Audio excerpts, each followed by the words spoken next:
Welcome to Unblocked Live. This is Unblocked Live, the anti-polarization podcast. My guest today is Stephen Horn, a journalist who I've talked to over the last year. We got in contact early last year in regards to what we saw on January 6th. We're going to be talking about that and a whole lot more. Welcome to a new season of Unblocked Live, the anti-polarization podcast. This is Unblocked Live. I'm Jeremy Lee Quinn. My guest today is Stephen E. Horn. You can follow him on Twitter at Stephen E. Horn. I am Jeremy Lee Quinn. We're going to discuss on today the 1 year, anniversary, you can say, of January the 6th. It's 1 year later. We're going to talk about what we saw as eyewitnesses. Okay, thanks for having me. Thanks for being here. I really appreciate it. And we're going to get a chance to talk about what we saw, maybe show some clips, and really discuss what maybe the media is missing or what you're seeing in the media today. Because there's a lot of people that are coming in with hot takes. I see everything from, professors who are experts in extremism to, the talking heads that you see on cable news. And what's missing are accounts from people that were actually there. You were there, I was there. We got in touch over social media when we started to compare some of our videos, and we realized that a person of interest was in both of our videos. We can talk about that and what that story was, because it was a very unusual figure that appeared in both our videos, and it has since been, written up by some in, I would call, the partisan media. That's what I'd call the Huffington Post, is a web rag that wants to make the most salacious stories stick out from the quote-unquote insurrection. Now, we can even talk about that terminology, whether you think it's appropriate. I mean, I refer to it as the Capital Riot, and that's because I perceived, and we could talk about the breakdown of the people who did go into the Capitol. Among them were both you and I as journalists who were documenting what we saw.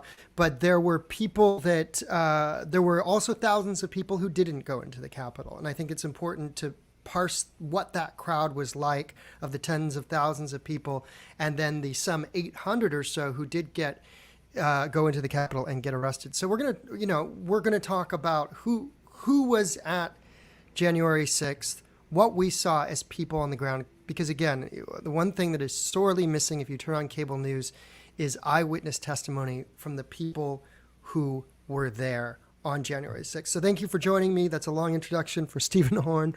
Thanks for being here. And what on a day like today, when you reflect back on what you saw, what you witnessed a year ago, and you see how it's portrayed, how it's politicized, all these different layers of what January the 6th has become in the national media spotlight, what do you think people miss? When you wake up on a day like January 6th, what is it that you think you saw that probably in a very frustrating way, isn't being communicated out in the mainstream media or the establishment media?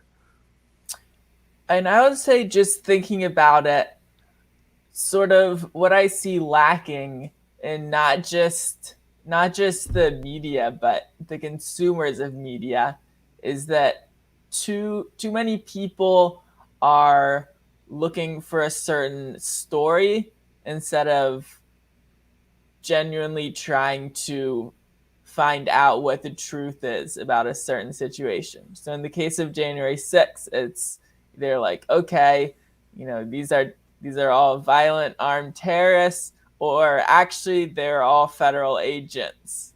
So it's you sort of see it some on both sides, where there's people just ready to accept whatever stories fit with their preconceived notions of what they think happened or what they think should have happened, and they're willing to accept what they want to hear and make political hay out of it is what I see for the most part. And so I want to start off by showing a clip. I haven't really ever shown. There's a lot of video that I haven't shown, and I would like people to see. I'm slowly rolling it out on this new Twitter account at Jeremy Lee Quinn, because the former one was mass reported on when Twitter changed their policy. I was actually deplatformed from posting on Twitter unless I deleted a certain amount of posts. Now I complied. I think it was the morning of I think it was December 4th or so, and I deleted one report, and then sure enough, then another wave of flags, I guess, or flagged posts came in, and so I said, well, I'm going to contest this, and I'm going to appeal this Twitter suspension from posting, and that's been a month. That was a month ago, so my account just sits in limbo for not having posted anything salacious or anything. It's just that it was reported by certain people that it showed, for those who don't know, I covered a lot of the anti-fascist action, the Black Bloc, what was going on in Los Angeles this summer, which was quite a lot that didn't get covered. And so as someone who was releasing videos that I captured somehow within the crowd, I mean, they certainly sought me out at one point, but I got those videos out, and now that account that posted all of those videos has been reported. So we'll talk about that also in terms of suppression or deplatforming, suppression of free speech, and allowing the people that certainly were supporters of January the 6th to be heard or talk or figure out what the heck was this, what happened, because you're right, people don't seem to be. They seem to be interested in pushing certain stories, but not actually asking questions. What happened? Who was there? What were people thinking? And I'm just going to start with a clip of what I saw when I arrived. This is in the 2 p.m. hour. I got there late because I wasn't actually really keyed in on what was going on and the sort of stop the steal or the storm is coming kind of, imagery that was making its way in certain social media circles. I was not plugged into that. So I didn't go to Trump's speech that morning. I didn't know what was happening. Now, maybe we could start there. Before I play this clip, tell me, you were at the speech in the morning, correct? Yeah, I was there for some of the speech, but I wasn't like inside the ellipse, and so I didn't actually end up hearing much of it. Okay. And when you arrived, you had more than one camera. I mean, you had your camera phone, but you also had a GoPro. Was your sense that something was going to happen? I on the other hand was sitting in a motel room. I had no idea that this was going to be a big event. I was waiting for the evening, and I was going to show up in the evening. The night before, did you go out the night before on January 5th? That doesn't get talked about a lot. So I got there early in the morning on January 6th. So I didn't actually have a GoPro. I sort of had a camera that I had put together myself with like a Raspberry Pi and stuff. Sort of, yeah, basically I had a camera that when I was filming with it, you wouldn't be able to tell that I was filming, because my experience at covering riots was that people who break the law tend to not have a very high opinion of people who are recording them, and they use tactics ranging from covering your camera up to assaulting you. So I brought that camera because I had sort of been following some of the news with previous to Stop the Steal rallies in DC. I believe that was November and December. One of them, 4 Trump supporters got stabbed or something. There were various fights. People got beat up. And so that was what I was thinking of when I, put that helmet in my backpack to bring it. Was, hey, I realized most of the stuff happened at night, and my bus was leaving, I think around 5 or something, but I was like, hey, I'll bring this camera because, if I do see something, well, I'll record it. I'll, report on it. You bring up something interesting, which is, and that typically has been my experience with the left-wing events, which is, there's suppression of anybody who's trying to film. I didn't cover as many right wing events, but I never ran into any conflict in regards to filming. People ask me, well, why did I turn the camera on myself on January the 6th while I was covering it? And I did also. There are things that you need to do to kind of blend in with the crowd, and I did have that thought that if I was filming myself, from here, then I wouldn't look like I was somebody that was out there trying to be adversarial or that I wouldn't run into the same problems that you're mentioning there, which is a crowd turning on you. Did you ever see that with the crowd turning on people who were filming on January the 6th? I certainly know that it happened. I don't believe I saw it myself. That was just the mindset I had going into it. Because in terms of like a large scale right wing riot like this, there wasn't like really precedent for it. I guess there was something like the Oregon State Capitol where they had entered the Capitol building when a legislator let them in. But even that, it wasn't. It wasn't sort of like the same scale. So I was certainly not expecting, anything like what we ended up seeing, where we had this large scale riot. And I'm just gonna play a clip really quick of this is me arriving. This is before Ashley Babbitt has been shot. She was shot at 2:44. The first barricade was knocked over and people approached the Capitol at 12:53 p.m., I believe. And so this is, over an hour and a half later. It's about 2:30 when I get there, and I find out what's going on by monitoring Twitter, and I see video that it's chaos is starting to erupt. The barricades have been pushed back. That people were quote unquote storming the Capitol, and so this was all going on. I'm in my motel room because I'm expecting unrest in the evening, and I'm resting up for that. What people don't understand is there were two previous events in Washington, D.C. November the 14th, it was called the Million MAGA March. And then there was on December the 12th, the Million MAGA March 2. And at both of those Trump rallies, the anti-fascists or the black bloc, whatever you want to call them, the people that dressed up in black and showed up on November 14th with a banner that said "Punch MAGA" in the face, they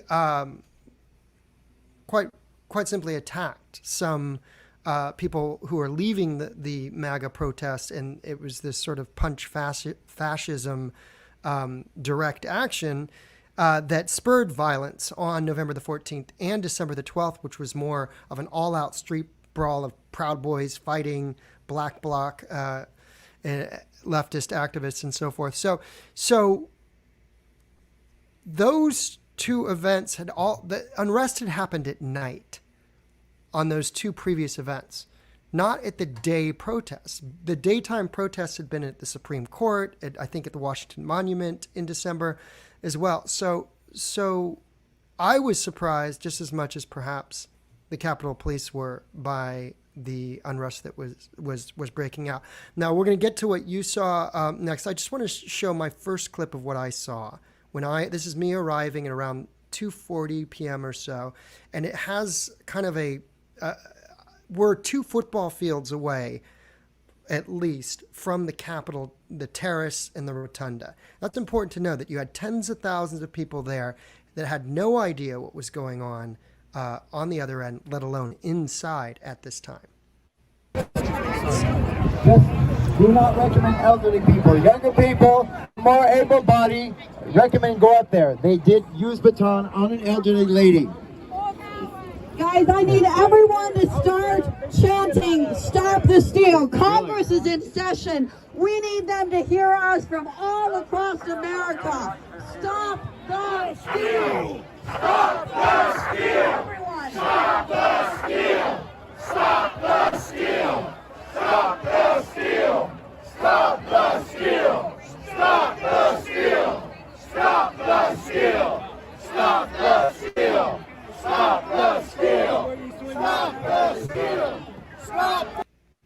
And so it kind of had I don't.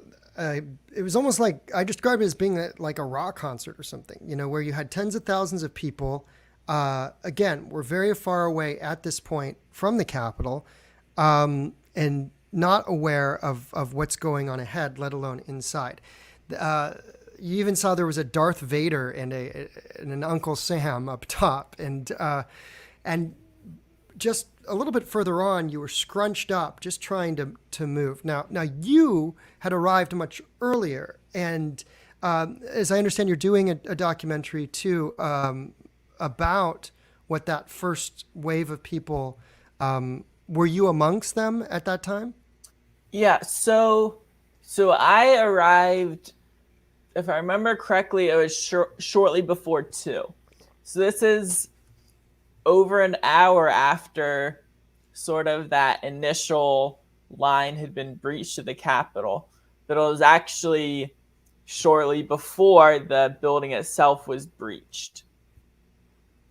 So yeah, when I entered the Capitol, it was sort of through that door that was the first entrance that was breached.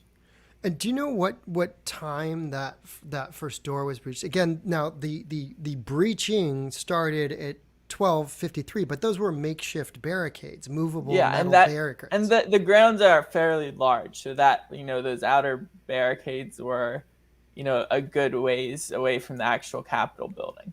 Yeah, I would say 1.5 football fields at least. That you had to traverse all of this ground to get up to the main area. So do you know about what time though people actually entered through those windows? Yeah, I think it was around 2:12 to 2:15 when they first entered through those windows and then opened the door. Interesting. So the clip that I just showed you is a little after that, probably about 15 minutes after that, and we're unaware what's going on. Now you hear somebody on the bullhorn say, cautioning people and the elderly from going forward, saying somebody was hurt that was elderly. And so the people who are on the bullhorns are aware that there's a precarious situation up top. Problem is nobody has cell phone service or reception. So there's a lot of, everything is like that old game telephone where it's being passed on through the crowd.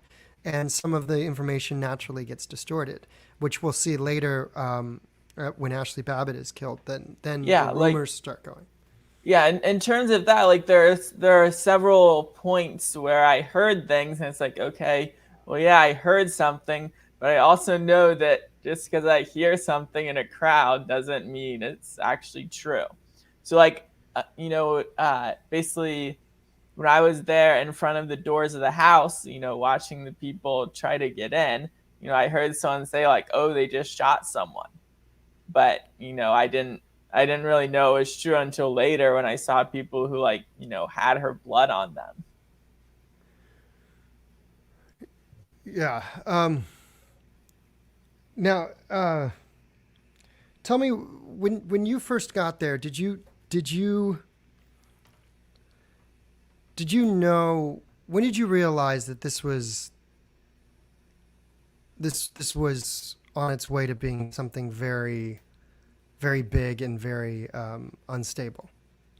So I guess it's sort of interesting because it was before I even got to the Capitol grounds that I pulled my helmet out and started recording because I sort of sensed that something was going on. And thinking back on it, I'm not sure I could even put a finger on what exactly it was that I was noticing. I would sort of describe it sort of as the vibe, if you understand what that means. It's not, there wasn't any one thing I could point to and was like, okay, well, these people are about to riot. But just the general sense, even before I got to the Capitol, it was sort of, basically, I think it's maybe Pennsylvania Avenue. That's one of the avenues that sort of runs in at a diagonal, sort of from where the White House is to the Capitol. So I was coming down that, and I guess sort of at the end of it, there's sort of like a parking lot, and then there's like the actual Capitol. So it was in that parking lot where I was like, okay, things seem to be sort of getting a little strange. So, I pulled out my camera, which was in my helmet, and started recording. So that was when I guess yeah, like I said, I couldn't even put a finger specifically on what was it that sort of tipped me off. Now, what's happened, someone I could see is posting about different names of people from January 6th coverage that have drawn particular attention. And I do want to kind of sidetrack and address this because it's an interesting issue. This person is posting about Ray Epps, John Sullivan, aka Jaden X. Now, another thing that's interesting is that when you were my guest, we were watching your footage, and Jaden X, John Sullivan, shows up in the video. He then contacted me, and then was my guest, and we watched and talked through his footage. My impression is that certain people are standing out as individuals, that they're outliers. One thing that we just mentioned was the coverage from the extreme coverage that everybody's a terrorist or that everybody's an FBI agent or an op. Yeah. These are very salacious narratives, which one of them certainly gets regular play on cable networks when it comes to, and even political figures from the opposing party. And then the other one is this sort of internet thing. Are you surprised that these cherry picked figures get so much attention, and our boring selves just kind of sit here and tell a very bland story? And I guess I'm not too surprised, given human nature in general, that there are certain figures, like even like the QAnon shaman or someone like that they draw special attention. And like, I don't know if you remember, but like, that day and the next day, there are a lot of people saying like, oh, Jacob Chansley, the QAnon shaman, is, Black Lives Matter, Antifa, because there were pictures of him at Black Lives Matter rallies. It's just that he was counter protesting them. But it's like, there's a certain way that some people go about thinking that's sort of in a conspiratorial way, that it's like, okay, well, I got this fact here. There's a picture of him at a Black Lives Matter rally. So even though if you talk to anyone who knew him, they always say, oh, no, he was definitely there counter protesting because he came to a lot of other protests and he was always, protesting on the right side. That were protesting for the left side. He appears in Brendan Gutenschwager Beyond the Scenes video from Trump rallies in Arizona. So, yeah. So figures like that, it's I don't know, if you're looking at how much any individual person or even any group of people like the Oath Keepers, how much they actually influenced how the whole day went in general, I think it's hard to pin any specific individual or group of individuals on that day that really significantly influenced events. Now, there's maybe like one Capitol police officer who I would say did have a pretty big impact, and we can get into that later. That's sort of we'll touch on that in my documentary when I get that out. And when you say any one person now, what about a media personality such as Alex Jones? Yeah, I mean, I would say you're saying Alex Jones and what Alex Jones was doing that day, or sort of, how a lot of people there were people who listened to Alex Jones, regularly as a commentator. Like, which are you referring to? He's both. Right, and this is where we get into an interesting line of questioning when it comes to the cultural phenomenon that was at play. In other words, I heard people say 1776 will rise again, that we're in that crowd. That's what they were saying. And when they said that, it was echoing, I don't know if you remember, but Alex Jones kind of came into the mainstream light when he went up against Pierce Morgan on CNN, and he gave a very sort of fiery, intense, speech about 1776 will rise again. So that was, a decade or two ago or even more. I can't remember. But so it was interesting to people echo that, and I did see, Alex Jones in the streets. He was there in December, I noticed, when the Proud Boys were marching, towards Black Lives Matter Plaza. And so you have all these subcultural currents that were going on. And you make an interesting point, which is, can you blame it on any one thing? The interesting research the University of Chicago has put out, and I've mentioned this many times, is that only 1 out of 10 of the people who were arrested for entering the Capitol, only 1 out of 10 belong to a group such as the Oath Keepers or the Proud Boys or some sort of, militia or militia type, club, if you will. So that meant, I think it was 87% of the rest of people were unaffiliated. It also broke down the demographics, explaining that the rioters were business owners, and some of them were, they were more likely to be employed, especially when compared to previous demographics, like when you look at Charlottesville and the people who showed up at Unite the Right in 2017. And I think that's important to distinguish because you're dealing with a kind of populist extremism, if you want to use that word, where the mob or the collective mindset, hurtled towards this one event. But you're right that any one group, any one person besides the president of the United States, what about him? Yeah, even yes, that's funny that you mentioned it, because I was just thinking about that as you were talking.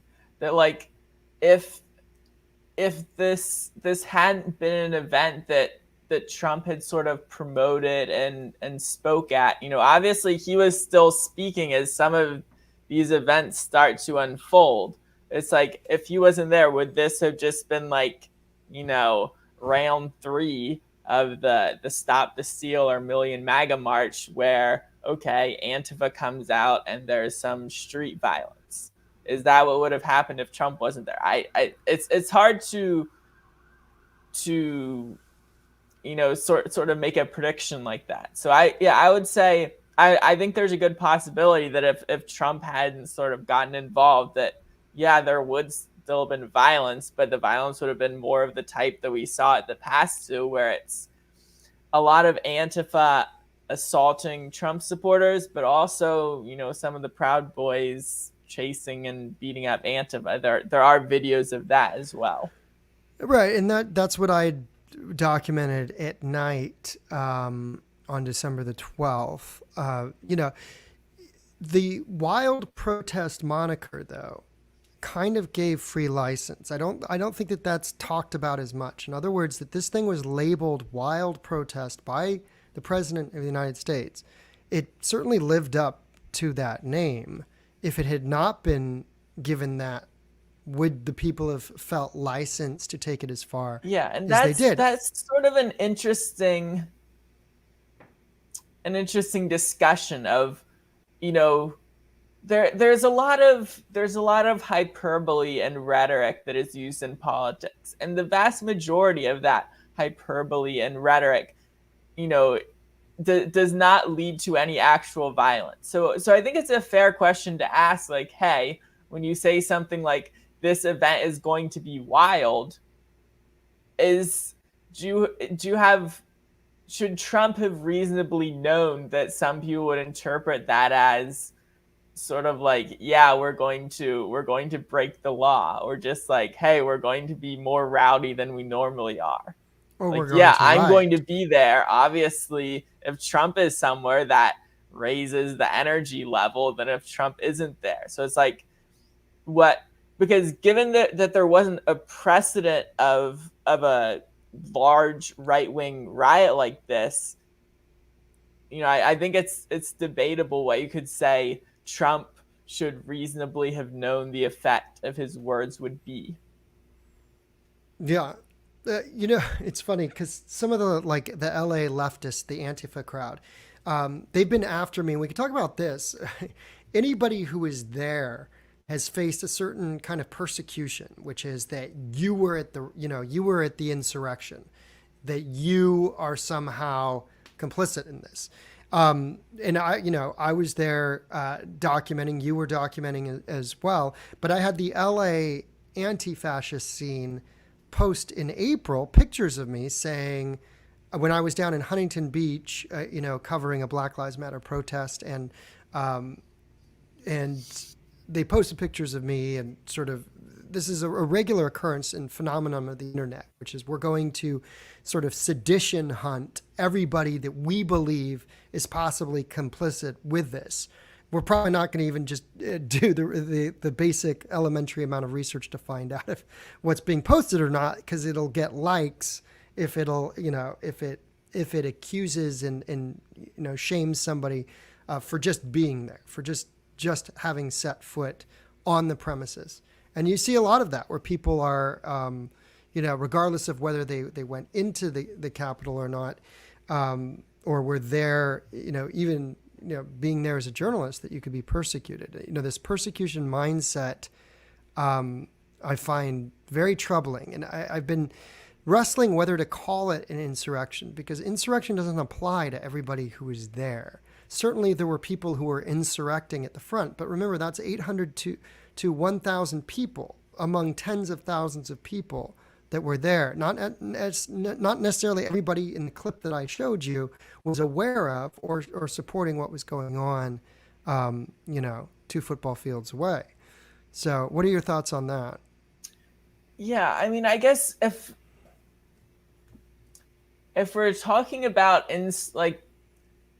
when I hear the word insurrection, I think of trying to basically overthrow the government or something like that. Now, I think there are some dictionary definitions of insurrection that are more broad, as like any action against the government is an insurrection. But I don't think that's how people normally think of it when they hear the word insurrection. They're thinking like, this is a material attack on the government, not just like, oh, I threw a brick through a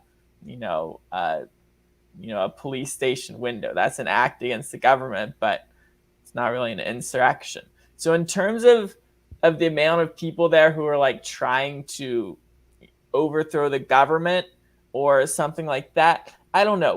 When I got close to the House of Representatives, there were people banging on the door of the House of Representatives and trying to break it down. They're saying things like, hey, everyone should back up some so they can give us some room to break this door down. So in terms of those people, I don't know if they were with a group or anything, but they did seem like they had some intention, and they're like, hey, we're going to get into the chamber, the House chamber, and we're going to break this door down. Whereas just, a couple rooms down the hallway, you have people just sort of milling around, people smoking marijuana, people just hanging out, where it's like these people did not seem to have the same drive or sort of intentionality of being there. I think that what we were talking about, what the media misses, is that January the 6th was a lot of things for different groups or different people, depending on where you were in that crowd and what you saw, and I don't even think when I first got there and I saw that there were tens of thousands of people, and that's an accurate description based on, what a crowd size is at a music festival concert, because that's what it looked like and felt like. And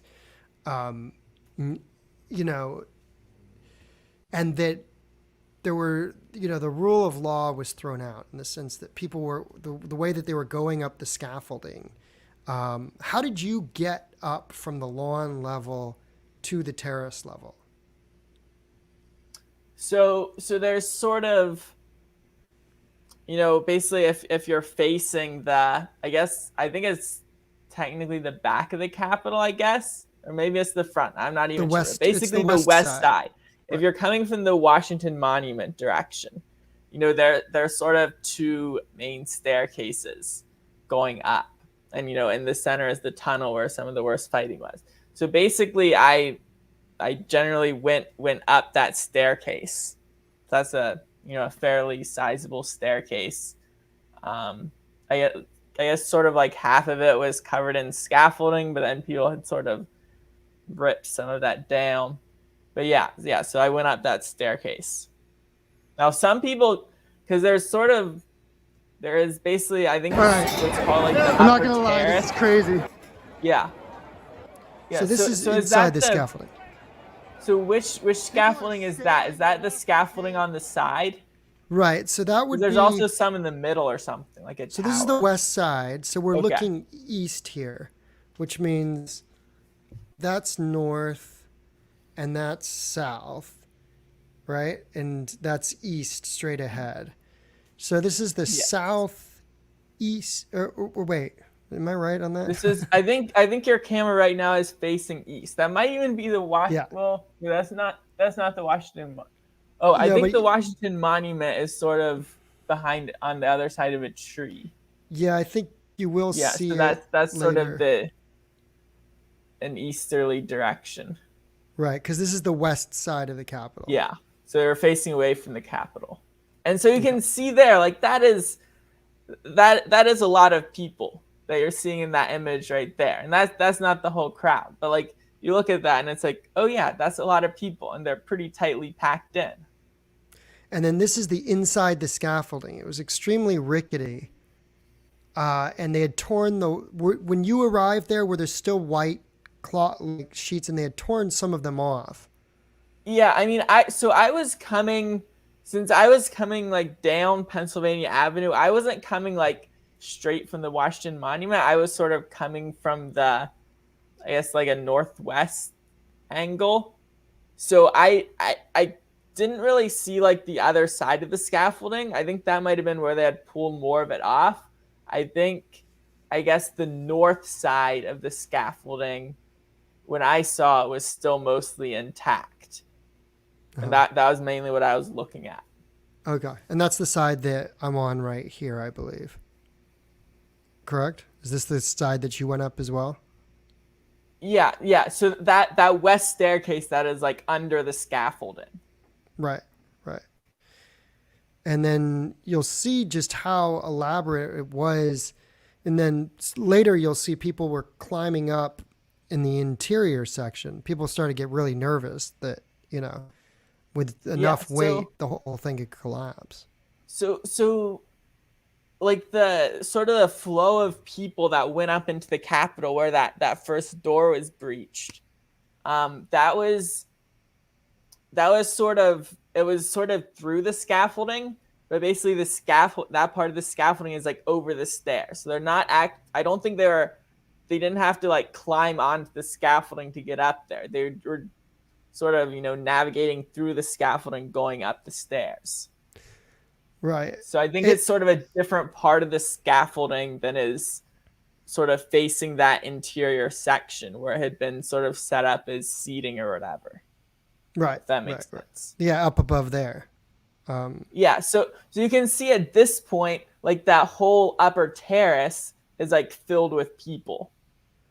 Yeah. So once when that flood of people went out onto upper terrace, some people, smashed the window, went inside, but a lot of people just sort of spread out over that upper terrace. Okay. And you could see just to get there, it's very rickety the way that they're trying to find ways to get over the scaffolding and onto the terrace. Yeah, and that's so that's sort of an interesting thing of how crowds work, because some people have sort of pointed to the fact that the Capitol is sort of surrounded fairly quickly as like, okay, well these must have been coordination so that people are going to these different points. But I don't know. I sort of see it more as like when the crowd hits an obstacle, they're not moving as one unit, they're moving as a bunch of different units, so they tend to sort of flow around it. So like here, you can see that people are sort of trying to move, but there's not a really good pathway, so people aren't really moving that quickly. Whereas, just before the first breach occurred, the police had been holding that staircase, not letting people come up. And then when they retreat, it's like a faucet is opened, and so it's sort of, I don't know, the crowd almost moves like a liquid, where when they see people moving in one direction, other people are like, okay, well, it's pretty tight in here. If I go this way, there's more room. So it's sort of like it fills in gaps, if that makes sense. Yeah, it has a mind of its own, a crowd like that. Yeah, it's like, I think it's called like emergent behavior or something, where it's, a bunch of different people who aren't necessarily communicating with each other, but they're each acting in an individual way, sort of like a swarm that ends up appearing to act as sort of have a higher level of consciousness, when really it's just each individual member doing their own thing. Now I'm going to go to some of the comments. Someone says it's the first time I've heard that there was no cell phone service there. Quite remarkably, I only got reception to put out a live cast when I went all the way back down to the fountain. So I went up the scaffolding, which you just saw. Then I went all the way back down because I was like, I can't post any of this stuff because there's no reception. And I kind of wanted to give people an update. So I went all the way back to the car where I had double parked and just kind of left my rental car there. And I started to upload some clips, and then I did a live cast down there because I had a reception. But as soon as I passed the fountain and made my way back onto the lawn, I lost reception again. And then remarkably, I picked it up later at around 4:30, 4:35. A lot of people have been mentioning Villain. Villain Report. I then run into it at about 4:35, and that's after all of the action in the tunnel. And I should mention that he has it's been an untimely news learning this week that he has passed away.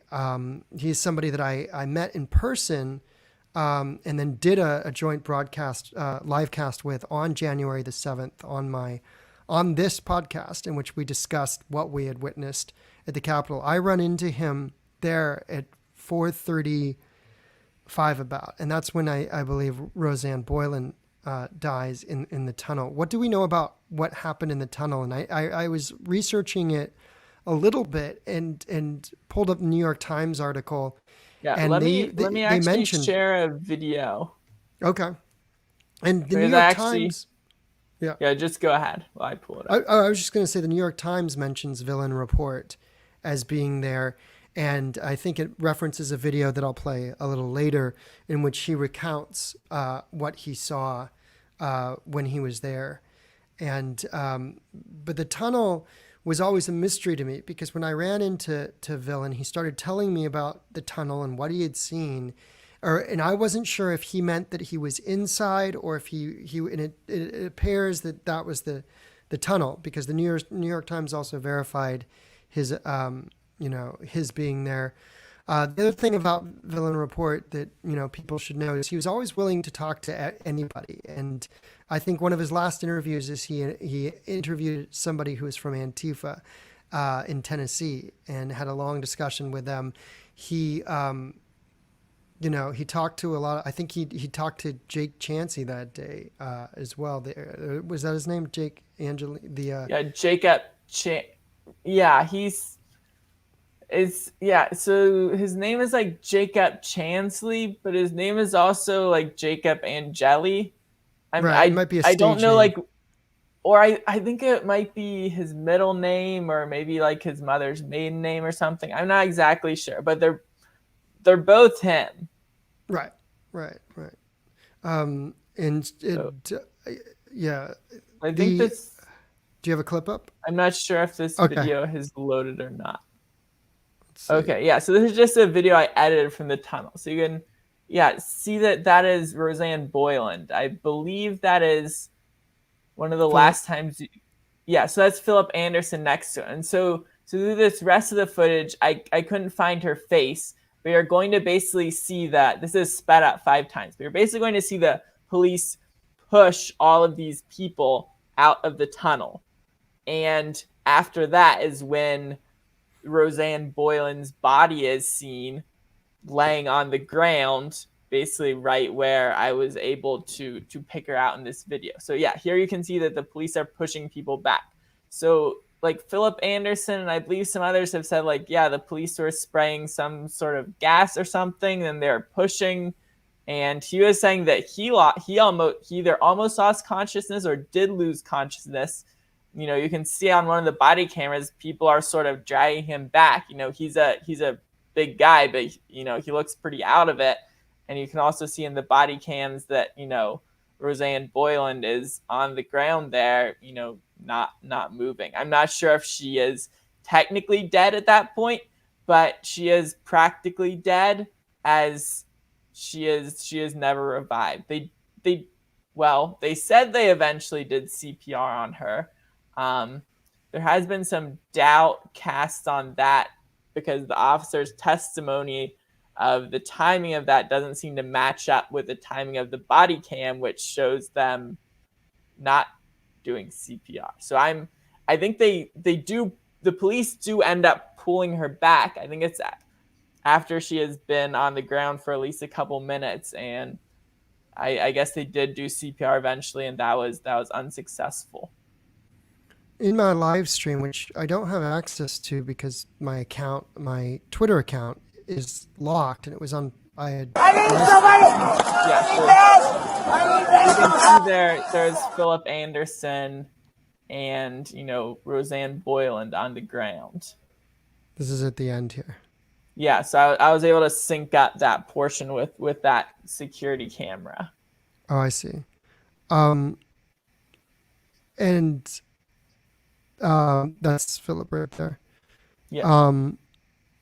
I spoke to him right as he came out of that tunnel, and I interviewed him first, I believe, and then I interviewed Villain right after, or vice versa. I can't remember. And again, I can't access that video because I'm locked out of the Twitter account right now. But certainly, I will get that eventually. But the chaos that was there. What did this tunnel lead to? That was so important for the Capitol Police to not give it up, and in doing so, you know, it led to a lot of chaos.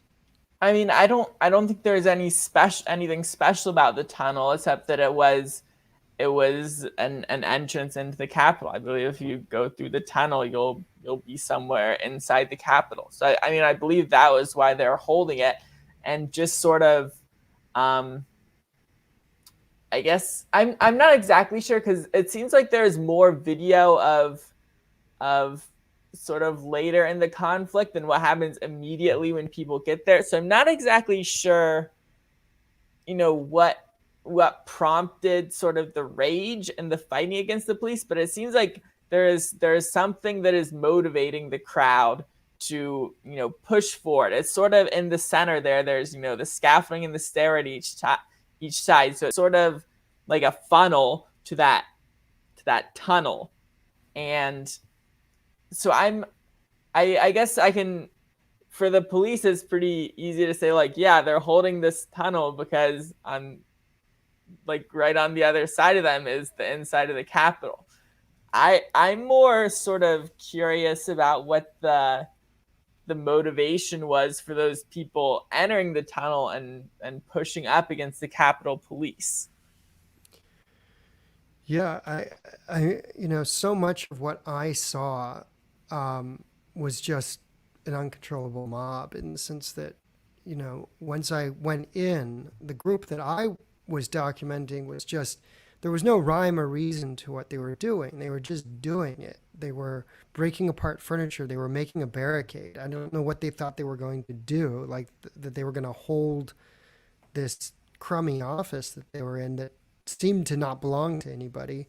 But they were determined to do it. So I think it was just, it's almost like the crowd had a mind of its own in some of these instances. And so that's why you get this sort of this intense struggle where one person dies and a few more are very close and certainly and carry that weight. I mean, Villain Report carried that with him very profoundly, and would talk about how he couldn't save Roseanne Boylan at that moment, and how it hurt him. The next day, Villain Report and I did a joint, podcast.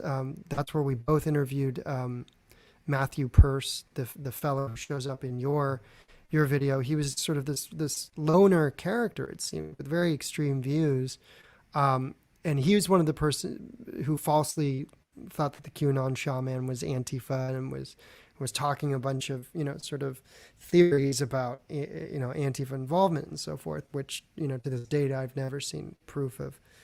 I mean, I have a list of a couple names of anti-fascist, sort of the anti-fascist journalists who were there, and you could put John Sullivan in that category. But yeah, I haven't.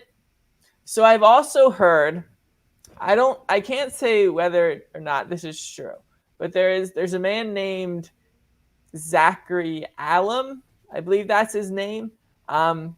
If you remember the video of Ashley Babbitt's shooting, just before that, there's a guy with sort of like it's not like the same fur thing that the QAnon shaman had. It has more like one of those hats with like earpieces on it, and he's like hitting the window.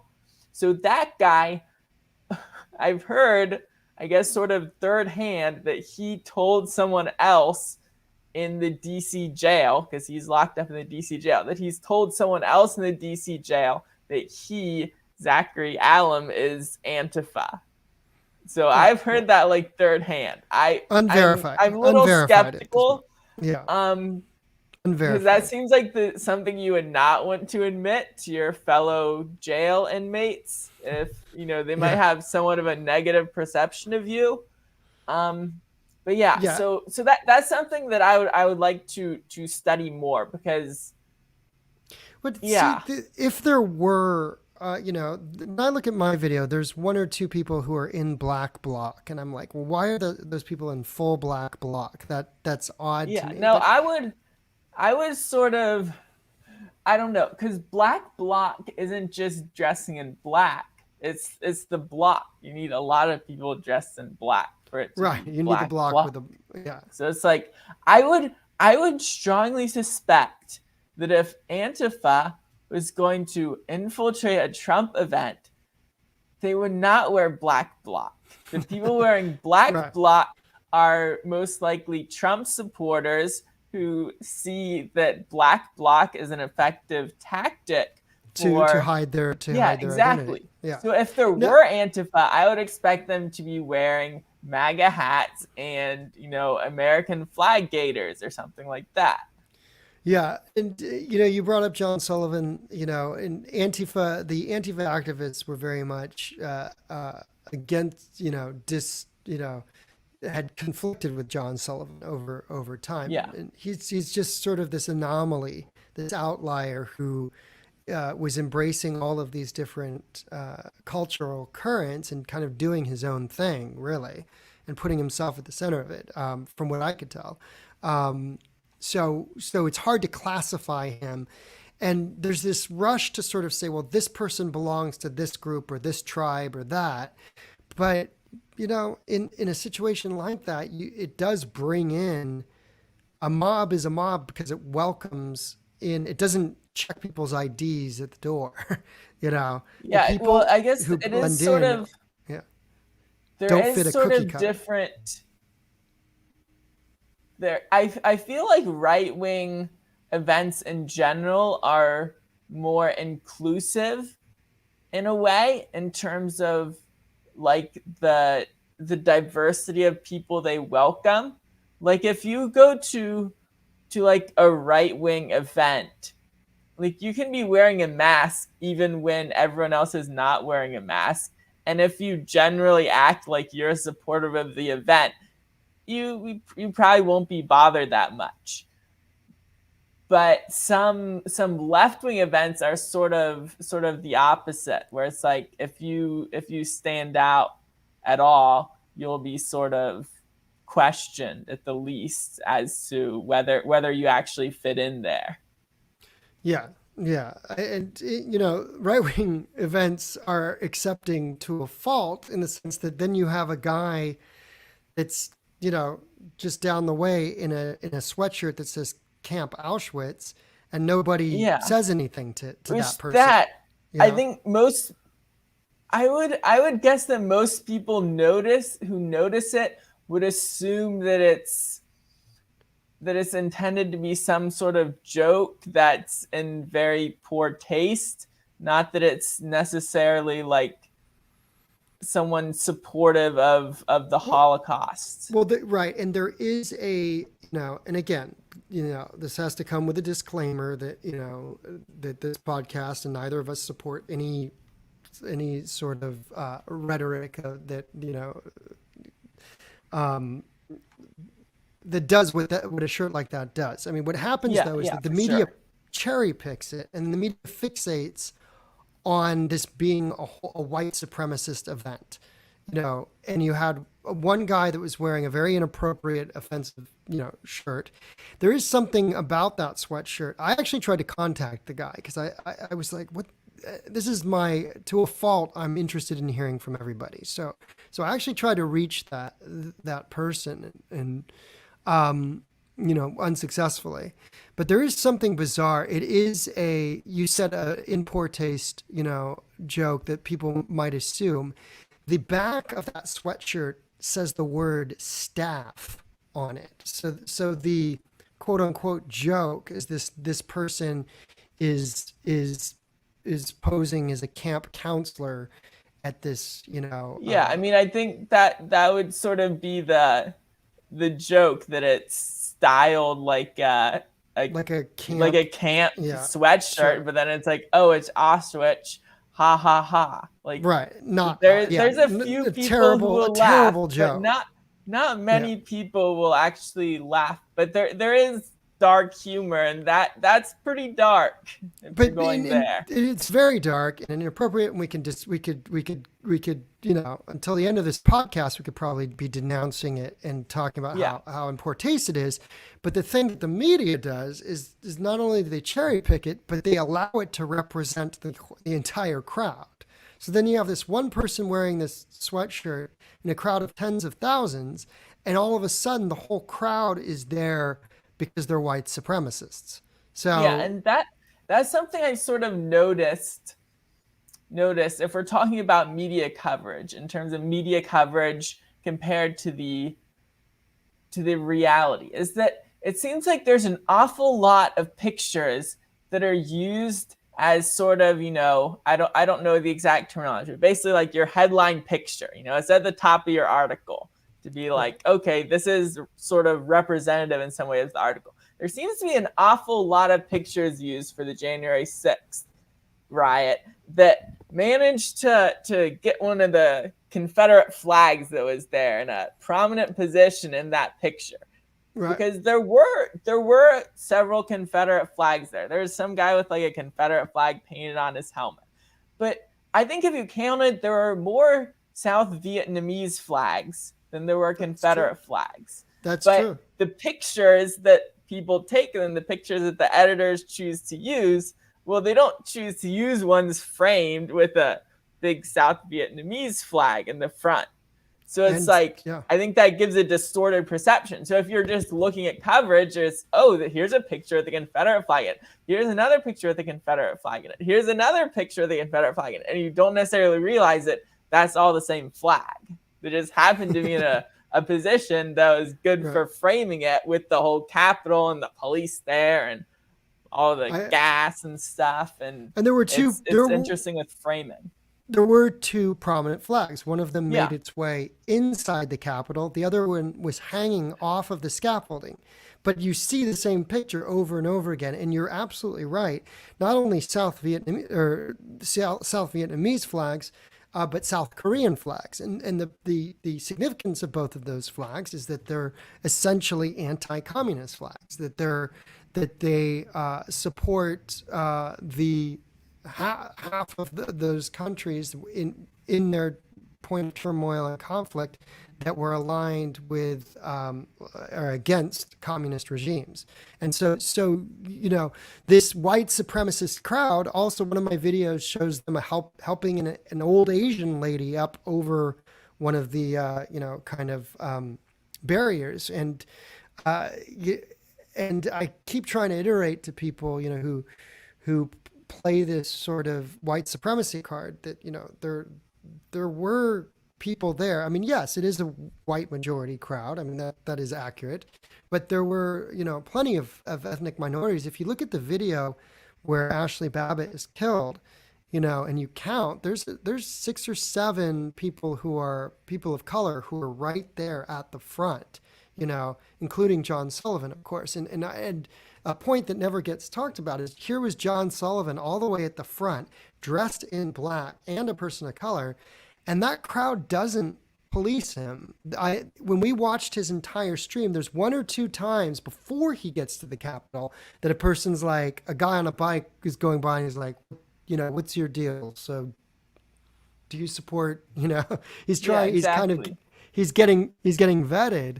But for the most part, that crowd doesn't vet people like the leftist crowd does. They do the complete opposite, which is they are tolerant to a fault, in the sense that then you get Confederate flags and then you get a guy in a Camp Auschwitz sweatshirt. That was one thing I wanted to mention that I'd been sort of thinking of before, is that I have seen an instance at a right-wing rally where there is someone with like one of those sort of motorcycle style vests.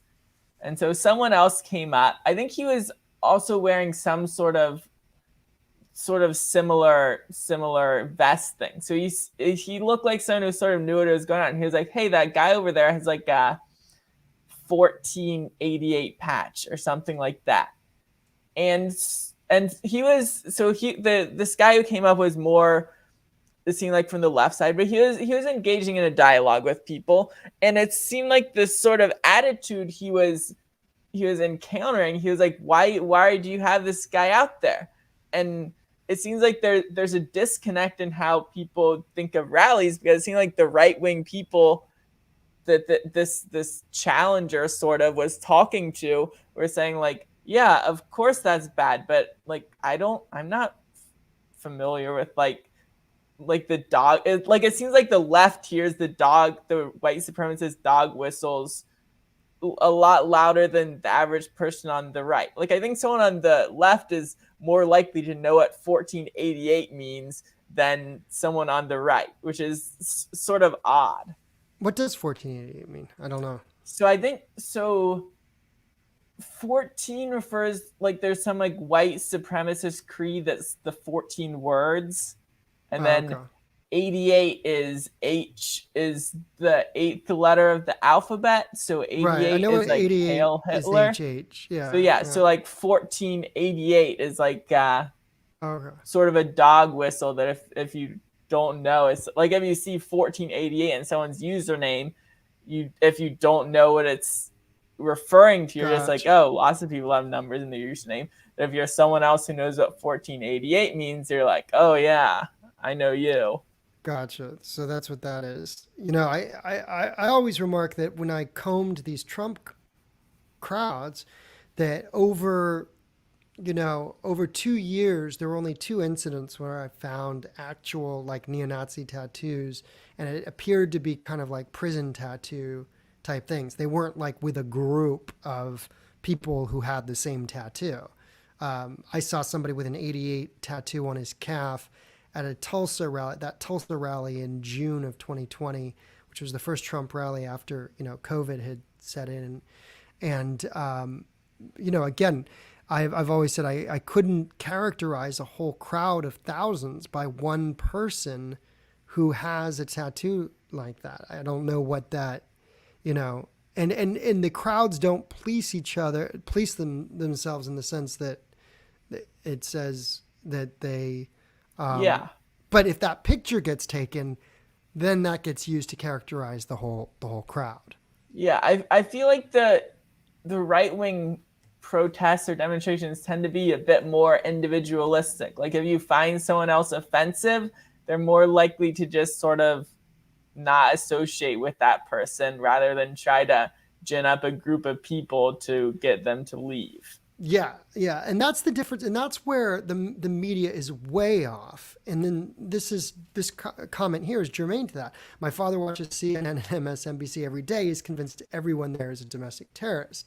So we're seeing this a lot. I was watching PBS, and one of these scholars comes on talking, who's an expert in extremism and how close we are to civil war, and this is how these kind of it's starting to become political fan fiction, in a sense that you see on these networks where these academics get out and they have the credentials, they work for these academic institutions. But my guess is they've never spoken to somebody who's a member of, the Proud Boys, or someone who is an activist on the right, who was there January the 6th, or who is part of, whatever Stop the Steal rallies that were going on in November, December. The one thing that I can say is I actually talked to these people. And so I don't feel that there's a sense that we're in the middle of this gloom and doom, hopeless, situation of everybody being a terrorist that you get if you watch MSNBC and CNN. Yeah, I mean, I think the academics do have some value in their analysis, I guess. Probably not the ones that go on CNN or MSNBC. But because you can look at the past and be like, okay, well, we saw these factors leading up to, totalitarian regimes in the past, and they're happening now. But there's the issue of correlation versus causation. So if you don't understand what those factors actually mean and how they interact with each other, that's not going to help you in stopping it. It's just be like, yeah, I would agree. Yeah, it does seem like civil war, some sort of conflict or things getting worse. That does seem to be the direction we're heading down. But the way to stop that is not just to be like, yes, that is going to happen. That's not going to do just acknowledging that it's going to happen. Well, that might actually be a self-fulfilling prophecy. You have to understand the factors going into it if you actually want to try to reverse any of it or go in the other direction, which that I feel that's where a lot of the academic analysis is lacking. It's like, yes, this happened in the past and then bad things happen. It's like, yes, but is what's happening now not just a symptom of whatever problem is growing into something worse? Yeah, I mean, I couldn't agree more, is that there's a very superficial understanding of what people are trying to say. And I think that this goes on both sides. I think the right wing has a very superficial understanding also of, Black Lives Matter, and to some extent, when you make political hay without trying to figure out, well, what are the factors? What are the factors that are leading people to do what they're doing? Now, I think we have a much deeper conversation also about the back and forth between the militant right and the militant left. What's missing in this conversation about the Capitol, I've always said, and this doesn't mean I'm blaming the Capitol on Antifa groups, but it is relevant that people, first of all, they say, in the analysis of the people who were at the Capitol, the majority of them came from the bluest parts of, of Biden territory, I guess what you could say, of blue states. And that's significant in the sense that these are people who are minorities politically, who felt that they didn't have a voice. That's significant, that they couldn't be heard, that they couldn't say the things that they wanted to without somebody dressed head to toe in black coming up and, assaulting them on a sidewalk, which I saw personally in California happen in Northern and Southern California when people were attacked just for being conservatives, and that plays a huge part into understanding how something like this happens, that people are so fed up that they can't, they're in society, that they're not allowed to speak or hold rallies without getting physically attacked. I think that needs to be parsed, because it is significant that the vast overwhelming majority didn't show up. These aren't, all aligned militias showing up with their guns, but this was a vast populist riot in which the same tools were being used, whether it's the same accoutrements, the same, uniform helmets and tear gas masks and whatever bear spray or makeshift pedestrian weapons were being employed at the Capitol. It's not too different on a superficial level than what we saw in 2020 from social justice movement protests. I mean, and that is important. I would say with a fairly high level of confidence that if there had not been such numerous major riots in 2020, where it appeared that most of the people who were engaging in violence and destruction got away with it. And I'm not saying that they all did, but I'm saying if there wasn't that appearance, I think January 6th would not have gone down the way that it did. Because even if people weren't consciously thinking of it, they had in the back of their minds, like, hey, lots of people have done what I'm doing, and it looks like they got away with it. Which is obviously no excuse.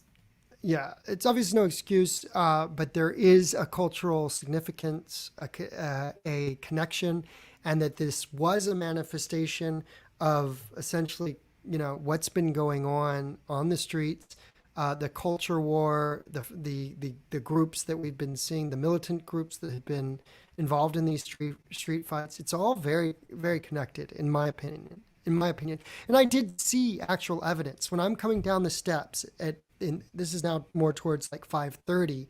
A woman is yelling at the police officers that, that they're being policed.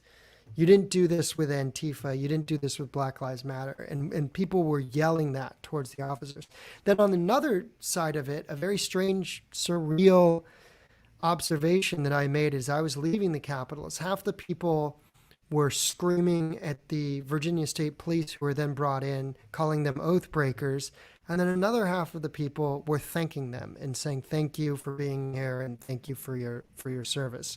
So, the crowd was on some issues and in some respects and attitudes, not of one mind, not united in some sort of, so a lot gets made out of this by people who have the power that have platforms and are able to spin the narratives they want for political advantage. And in my opinion, we see much too much of that right now across the country. So the answer of what depolarization is and how we are going to have more conversations, it's really far without our reach. Our media is not set up to do that right now.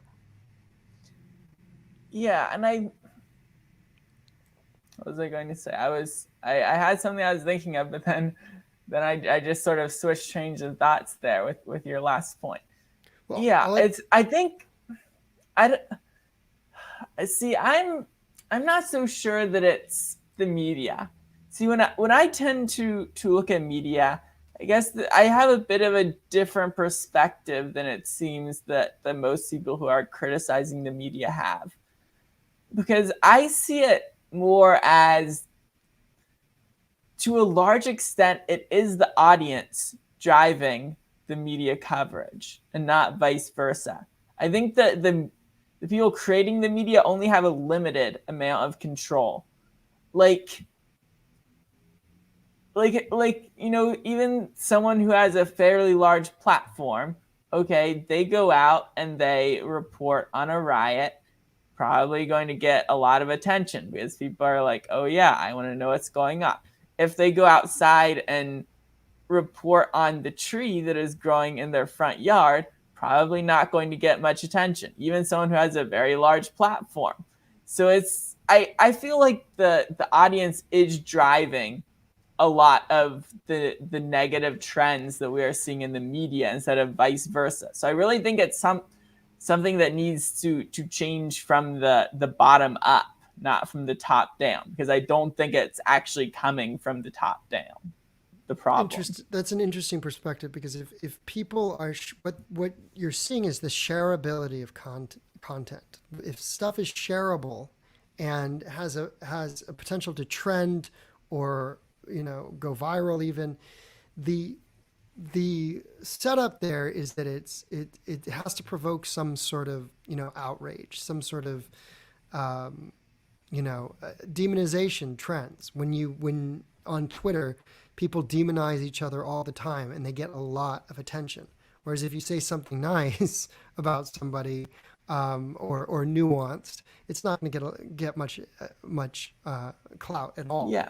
And see, the interesting thing about social media is that I think that amplifies it even more, because if you have a television show and you're talking about something that maybe your audience isn't that interested in, well, there's still a lot of people tuned in.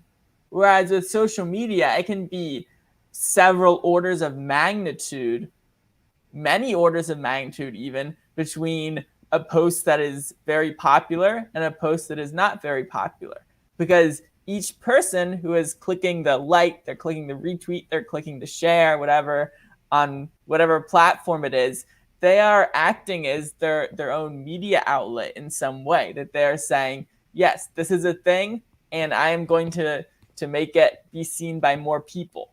So I think every person who is sharing stuff or retweeting it does have some level of moral obligation that in the past we more thought of as something that only journalists had to do, where, yeah, a journalist has a responsibility not to, share something that is unverified or not true or whatever. Now, each person has the ability to amplify a message in a way that was much more limited before. That's a good point. Now, I think we're going to have to make this into a two-parter. And the reason being is I got to go to work. So, okay. Yeah. So, it's getting a little dark here. You can probably see my face getting darker. Yeah. I'm several hours behind you, so I still have the light, whereas you're being lit by your computer screen at this point. So, yeah. So we'll find another time but before we do, I just I just want to thank the audience. We're a small little group here today on January 6th. I have been essentially, removed from posting on Twitter at this point, at least temporarily. Makes it hard to get people to listen to you. But I think your points, and I hope that more people will listen to you and what you saw that day, and how I think you and I are wrapping our head around the same problem, which is the militant polarization of this country and what we see. And thank you to the audience for welcoming me back. I'm going to try to do some more in this third season of the Unblocked podcast. I just want to look back on some of the post here. Again, a lot of people saying rest in peace to Villain Report, we learned passed this last week. And I will show the video. What I'll do is I'll have time to, I've been playing around with this 4K up-res program, so I'll be able to take the interview with Villain and play that at the next podcast if I get a chance to upgrade the resolution on that. We are losing you second by second to the darkness, Stephen. Anything else that you'd like to say? Let's take a look at the trailer that you've been working on. So I guess I'll just say, I'm working on this documentary. I believe the title right now is J6, The First Breach, because it is really focused on that first breach into the Capitol and the series of events that led up to that. So I just put out this little trailer that we're about to see. All right, let's take a look. It's over here. There are many stories which could be told about January 6th. Let me back it up here. There are many stories which could be told about January 6th.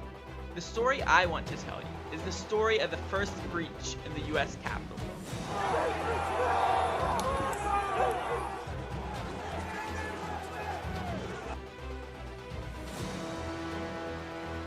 This is a story told by the eyewitnesses. A cop in blue and black pushed him both hands on the back. A story told by their victim. Hey, buddy. How many are in there? This is a story you have probably not heard, and it's a story you do not want to miss. All right, so this is your documentary you're working on, J6, the first breach. Thanks for sharing.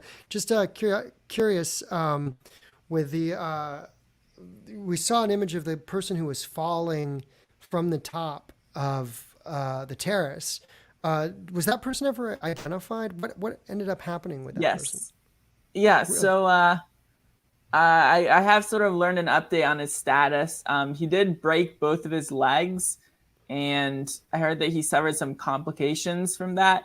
I'm not exactly sure the nature of those, but he is still alive. He is not one of the ones who died.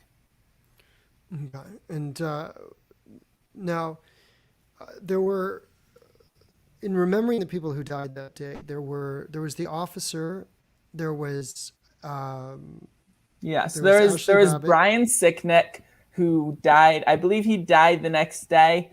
Now, at first it was reported that he was hit in the head with a fire extinguisher.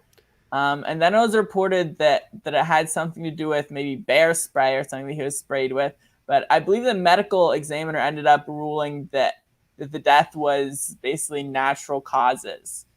I believe he died of a stroke. So that I still am a little skeptical of that. You know, if you die of a stroke after a major event like that, the stress and trauma probably did play some role, even if the medical examiner decided he didn't. And so, yeah, then there's Ashley Babbitt, who was shot in the neck and died. There's Roseanne Boyland. They said the medical examiner, I believe, ruled that death had something to do with an overdose. So whatever chemical they found was one that was in like her medication for, that was prescribed to her. And people who are around her have said that it had to do with being crushed and, the gas that the police were deploying.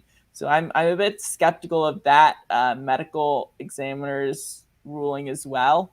It seems more likely that, she was crushed, maybe trampled to some extent. And then there were two gentlemen. Let me try to get their last names straight. I believe like Benjamin Phillip and Kevin Greason, and I believe they both died of heart attacks. Now, I've heard that one died of a heart attack after a flashbang exploded right next to it, but I'm not 100% sure of that. I saw a man collapse in the 5 p.m. hour when we were trying to get off of the terrace, and the crowd wouldn't move, and some people were still going up against the Capitol Police, or the Virginia State Police at that point. And I looked down from the upper terrace down below, and I saw a man collapse, and then the police rush over to him. I've never followed up on what that was, or if that matches up, that timestamp matches up. I thought those two males who were deceased were earlier in the day. Really? At least one of them was. So the one that they said that some people have said he died after a flashbang exploded next to him. That was earlier in the day that he died. Now, whether or not it was caused by a flashbang, I don't know if anyone could tell that. Like, there's something explodes next to you and then you fall over and have a heart attack. It's likely related. But yeah, because one of them, there was like, I want to say like a New York Times reporter or a New Yorker reporter, maybe like right next to him when he collapsed. And, was there and saw because one of them, there is a story going around that he had basically accidentally tased himself while he was trying to like steal a painting or something. And that story was just completely made up. Right. There are so many rumors. Now a year later, at least we start to get a better picture of it. That's the one thing I'll mention. I believe it was Nancy Pelosi was reading names of 4 officers who she was saying that died in relation to the Capitol riot. And one of them was actually run over in April in a car attack that some people may have forgotten. But she read his name in relation to January 6th. So I feel like there is a bit of gaslighting going on by people who should know better. Right, because Like the Sicknick is perpetrator. debatable. A guy who was run over a couple months later by like a Nation of Islam supporter or whatever. Right, that, right. There's absolutely There's no no connection between that and January 6th. Wow, I didn't realize that. I didn't realize that that happened. And then the another officer committed suicide. I know, or was it two? Four officers committed suicide. 2 Capitol Police and 2 Metropolitan Police. Okay. Which is a disproportionately high number of suicides for sure. But I don't know that any of those have been definitively linked to the Capitol riot. But it is certainly a much larger number than you would expect. Yeah, especially because the Metropolitan Police, I don't know, were a major force on the scene there. Yeah, well, I mean, in that tunnel, Police. those officers are Metropolitan Police. That's why there's body cams. The Capitol Police do not wear body cams. So any of the body cams you see, those are probably Metropolitan Police. And in that tunnel, those are Metropolitan Police. So they were significantly deployed. Okay, so the Metropolitan Police, the Capitol Police, I know, and then the Virginia State Police. You had those 3 agencies. Yeah, and well, did you see the recent article from Newsweek? Like there was an FBI SWAT team that responded like pretty quickly, like as people were still there. Really? That they had like FBI SWAT teams. They're like some sort of commandos that usually do like hostage rescue and stuff. They had those staged on the morning of January 6th. The FBI and the Department of Justice did, which is a whole nother story, which you could do a whole nother show on. Well, maybe let's bring it up and let's talk about it next time. Thank you to everybody who tuned in today. Sorry we didn't get to everything, but I'm glad we got a chance to at least talk about what we saw, what our experiences were. So we'll see you all next time. Thanks for tuning in, and we'll talk more.